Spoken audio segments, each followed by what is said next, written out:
Imagine que tu te tiens devant une montagne imposante. Cette montagne, c'est tout ce qui te pèse. Tes problèmes, tes peurs, tes échecs, et même ces doutes sournois qui t'empêchent d'avancer. Tu regardes cette masse gigantesque et te demandes « Comment vais-je surmonter cela ?» Puis, quelqu'un te remet une clé si petite qu'elle semble insignifiante, mais elle possède le pouvoir d'ouvrir un chemin à travers cette montagne. Cette clé, c'est la sourate Al-Fatiha. Et nous avons certes donné à toi les 7 versets répétitifs et le sublime Coran. Sourate Al-Hijr 15, 87. Sourate Al-Fatiha, souvent récitée, parfois machinalement, est bien plus qu'une simple prière. Elle est une arme divine, une lumière, une conversation intime entre toi et ton Créateur. Chaque mot que tu récites tisse un lien entre ta faiblesse humaine et la force infinie d'Allah. C'est comme si Allah te rappelait « Je suis là. Parle-moi, confie-moi ton fardeau. » Un trésor caché dans chaque verset. La puissance de la sourate Al-Fatiha réside dans sa simplicité et dans la profondeur de ses mots. Alhamdulillah Rabbil Alamin. Louange à Allah, Seigneur des mondes. Ce verset est un appel à la gratitude. En louant Allah, tu réalignes ton cœur avec sa grandeur. Tu vois, les soucis peuvent nous aveugler, mais cette louange te rappelle que ton Seigneur contrôle tout, et il est celui qui guide les mondes. Ar-Rahman, Ar-Rahim, le tout miséricordieux, le très miséricordieux. Une déclaration d'amour divin. Peu importe à quel point tu penses être brisé, son Rahma, miséricorde, est là pour te restaurer. Iyyaka na'budu wa iyyaka nasta'in. C'est toi seul que nous adorons, et c'est toi seul dont nous implorons le secours. Ce verset est un cri de dépendance absolue envers Allah. Quand tu le récites, tu déposes toutes tes faiblesses entre ses mains. Un jour, un homme voyageait à travers un désert sans fin. Le soleil brûlant au-dessus de lui, il n'avait plus d'eau. La soif s'intensifiait et son espoir s'amenuisait. Finalement, il trouva un arbre sous lequel il s'assit, épuisé. Alors que l'homme était au bord de l'abandon, il ferma les yeux et récita la sourate Al-Fatiha, mais pas comme une simple récitation. Non, il plaça tout son désespoir, toute sa foi et tout son amour pour Allah dans chaque mot qu'il prononça. C'était un dialogue sincère, une supplication venue du fond de son âme. Quelques instants plus tard, il sentit quelque chose de frais. Intrigué, il creusa sous le sable à ses pieds, et là, il trouva une source d'eau, une source qui, jusque-là, avait été cachée à ses yeux. Cette eau était sa délivrance, une réponse directe d'Allah à son appel. Cet homme comprit alors que la sourate Al-Fatiha n'est pas seulement une prière, c'est une arme spirituelle capable d'ouvrir des portes invisibles et de transformer des réalités. Pense-y, chaque fois que tu récites Al-Fatiha, tu dialogues directement avec Allah, pas à travers un intermédiaire, mais en tête-à-tête avec le Seigneur des mondes. Mais combien de fois as-tu réellement réfléchi à ce que chaque mot signifie? Combien de fois as-tu récité ces versets avec une intention claire, comme si tu parlais à Allah avec tout ton cœur? Il est facile de réciter machinalement, sans conscience. Pourtant, imagine le pouvoir que tu libérerais si chaque récitation devenait une véritable conversation, si chaque mot portait ta gratitude, ta peur et ta confiance. Et lorsque mes serviteurs t'interrogent sur moi, alors je suis tout proche. Je réponds à l'appel de celui qui m'invoque lorsqu'il m'invoque. Sourate Al-Baqarah 286. Ce verset est un rappel réconfortant que chaque fois que tu récites Al-Fatiha, Allah est là. Non seulement il écoute, mais il répond. Question pour toi, spectateur. As-tu déjà ressenti la puissance de la sourate Al-Fatiha comme ce voyageur dans le désert? T'es-tu déjà arrêté pour penser qu'elle est plus qu'une prière obligatoire? Quand as-tu senti que les mots du Coran répondaient directement à ton cœur? Récites-tu Al-Fatiha comme une conversation intime ou comme une obligation? Et si aujourd'hui tu t'arrêtais un instant pour réciter chaque verset avec une intention pure? La sourate Al-Fatiha est une clé. La question est, es-tu prêt à l'utiliser pour ouvrir les portes de ta foi, de ta sérénité et de ton succès? Chaque jour, plusieurs fois, nous récitions cette supplication puissante dans nos prières.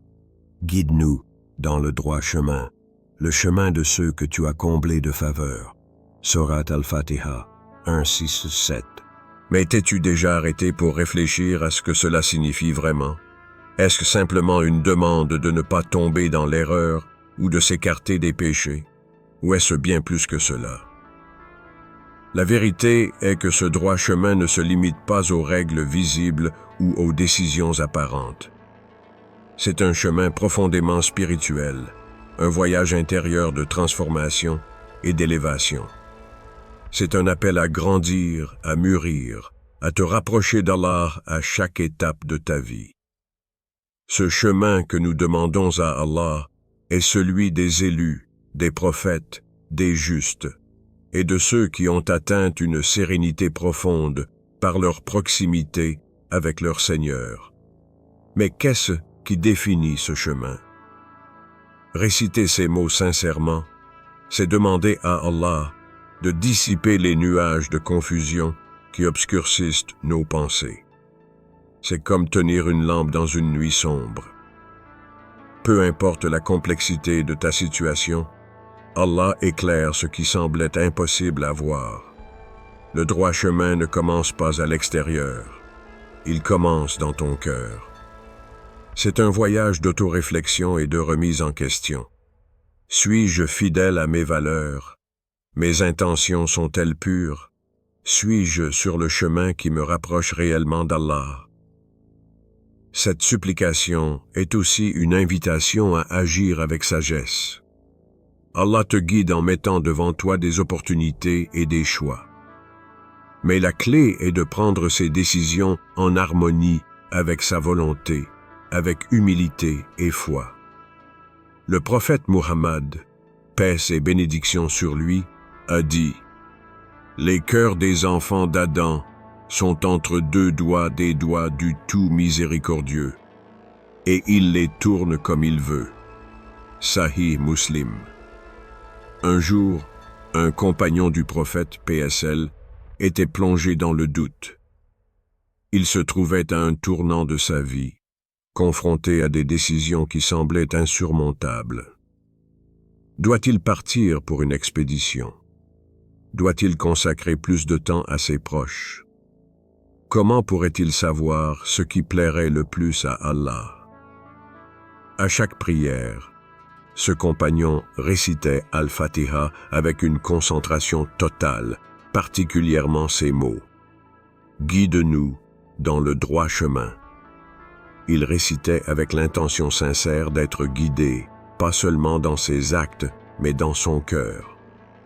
Chaque mot résonnait en lui comme un appel profond, un cri silencieux vers Allah.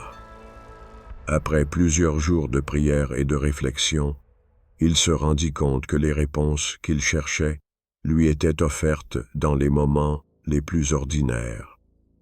Une conversation avec un autre compagnon l'éclaira sur son rôle dans la communauté. Une nuit de prière lui apporta une paix intérieure qu'il n'avait jamais ressentie. Il comprit que parfois, la guidance divine ne vient pas sous forme d'un miracle spectaculaire, mais dans ces instants subtils où le cœur trouve soudain une direction claire. Ce compagnon trouva alors la sérénité et prit les meilleures décisions pour sa vie. Et tout cela avait commencé par une demande humble et sincère. Guide-nous dans le droit chemin. Le droit chemin n'est pas statique. C'est un processus en constante évolution. Aujourd'hui, il peut signifier pour toi surmonter une difficulté financière. Demain, il peut représenter un appel à plus de spiritualité. Chaque fois que tu récites ces mots, Allah te montre des signes subtils. As-tu appris à observer ces signes, à prêter attention à ces moments où tout semble se mettre en place? Quand tu récites ces versets, es-tu sincère dans ta quête de guidance? As-tu remarqué que parfois, après avoir demandé, les réponses arrivent dans des moments inattendus? Le tout miséricordieux, le très miséricordieux. Sourate Al-Fatiha 1-3. Dans un monde où l'incertitude est omniprésente, 2025 pourrait sembler comme une montagne d'épreuves à gravir. Les défis personnels, sociaux ou spirituels peuvent parfois éclipser notre perception de la lumière divine. Mais Al-Fatiha nous offre une vérité réconfortante. La miséricorde d'Allah est infinie et inébranlable. Allah, dans sa sagesse, a choisi de commencer cette sourate par Ar-Rahman, Ar-Rahim. Pourquoi? Parce que chaque pas que nous faisons dans ce monde est illuminé par sa miséricorde. Même lorsque tout semble perdu, il est là, prêt à envelopper ses serviteurs dans une douceur incomparable. Les attributs Ar-Rahman, le tout miséricordieux, et Ar-Rahim, le très miséricordieux, ne sont pas seulement des descriptions, ce sont des promesses. Ar-Rahman, une miséricorde qui englobe tout. Allah accorde sa miséricorde à tous, croyants ou non-croyants, riches ou pauvres, heureux ou accablés par la souffrance. Cela se manifeste dans les bénédictions que nous recevons sans même demander. L'air que nous respirons, le soleil qui éclaire nos jours, et la capacité de ressentir des émotions profondes. Ar-Rahim, une miséricorde particulière pour les croyants. Cette miséricorde s'adresse à ceux qui recherchent Allah sincèrement. C'est une invitation à ressentir sa proximité dans chaque prière, chaque supplication, chaque moment où tu ressens une paix inexplicable au milieu des tempêtes de la vie. L'histoire du prophète Ayoub, Job, est l'un des récits les plus poignants sur la patience et la foi dans la miséricorde divine. Ayoub était un homme comblé de bienfaits, une grande famille, une richesse abondante, une santé éclatante. Mais un jour, tout lui fut enlevé. Ses biens disparurent, sa famille fut décimée, et sa santé déclina jusqu'à le rendre méconnaissable. Sa souffrance était immense. Mais malgré tout, Ayoub ne perdit jamais sa foi en Allah. Il continua de louer et de remercier son Seigneur. Un jour, dans sa douleur, il s'adressa à Allah avec ces mots. « Mon Seigneur, le mal m'a touché, et tu es le plus miséricordieux des miséricordieux. » Sourate Al-Anbiya 21-83. Cette prière était simple, humble, mais remplie d'une foi indestructible. Et Allah, dans sa grandeur, répondit à l'appel d'Ayoub. Il le guérit, lui rendit sa santé, ses biens, et une famille encore plus nombreuse. Qu'apprenons-nous de cette histoire?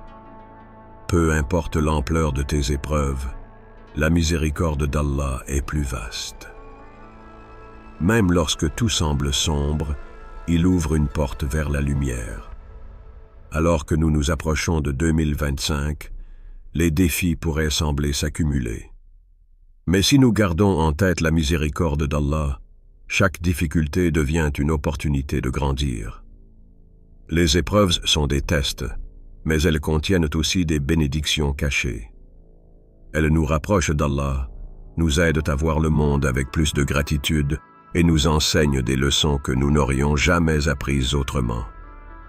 Lorsque tu fais face à des épreuves, te souviens-tu de cette miséricorde divine? Peux-tu voir les bénédictions cachées dans tes défis? Prends un moment pour réfléchir. Peut-être qu'Allah t'a déjà montré sa miséricorde de façon que tu n'as pas encore reconnue. Quand tout semble s'écrouler autour de toi, Al-Fatiha devient une arme puissante. Pas une arme de destruction, mais une arme de transformation et de résilience. Et nous avons fait descendre dans le Coran ce qui est une guérison et une miséricorde pour les croyants. Surat Al-Isra 17:82. Chaque mot d'Al-Fatiha agit comme un remède spirituel. Quand tu la récites avec concentration, elle apaise ton âme, renforce ton cœur et te donne le courage d'affronter l'inconnu. Une femme, confrontée à une grave maladie, récitait Al-Fatiha chaque nuit, demandant à Allah de lui accorder la force. Même si sa maladie n'a pas disparu immédiatement, elle a trouvé une paix intérieure et une énergie qu'elle n'avait jamais ressentie auparavant. Crois-tu en la puissance des mots d'Allah pour guérir ton cœur et ton esprit? Que signifie pour toi utiliser le Coran comme une arme contre tes soucis? Le véritable secret d'Al-Fatiha, c'est la sincérité et la constance. Plus tu la récites avec foi, plus tu alignes ton cœur sur la volonté d'Allah. Invoquez-moi et je vous répondrai. Surat Ghafir 40-60. Quand tu fais d'Al-Fatiha une partie intégrante de ta vie quotidienne, tu commences à voir les miracles se déployer. Ce n'est pas de la magie, mais une connexion profonde avec Allah qui change la manière dont tu perçois le monde. Un père de famille, accablé par des dettes, récitait Al-Fatiha avec l'intention de trouver une solution. Un jour, une opportunité inattendue se présenta, lui permettant non seulement de régler ses dettes, mais aussi de prospérer. As-tu intégré Al-Fatiha dans ta vie comme un pilier de tes prières et de tes intentions? Crois-tu qu'Allah peut transformer ta réalité si tu te tournes vers lui avec sincérité?